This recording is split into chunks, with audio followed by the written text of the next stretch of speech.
Hey yo, what's up mga koshi? Halika, samahan nyo ako magluto ng Canadian sakatas. So, sa Tagalog is sukutas. Whatever, basta sakatas yan. Basta ang pagkakaalam ko, nasa katas yan. Isa nga pala tong salad.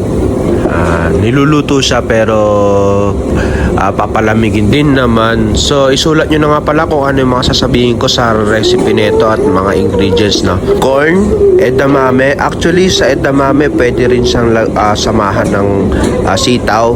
May mga kanya-kanyang version.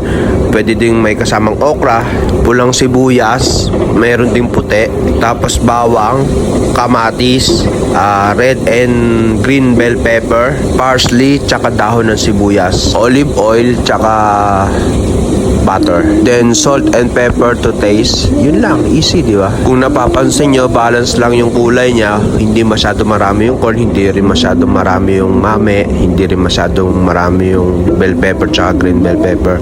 Balance lang po siya. Yun po yung ratio ng sukatan sa recipe po natin, no? Ang napaka-importante po dito is halo-halo dahil magdidikitan yan dahil nga po ito yung mga beans. So una nating ilalagay syempre yung mantika, yung olive oil. Then sumunod po is yung corn kasi po kailangan yung maging golden yellow color siya. Pagkatapos po nun, saka na po natin kagad ilagay yung bawang tsaka sibuyas. Then kamatis, tapos green and red bell pepper, saka i-follow up na yung butter. At doon na natin ilalagay yung ating edamame or utaw sa Tagalog. Then parsley, dahon ng sibuyas at salt and pepper to taste na sa last.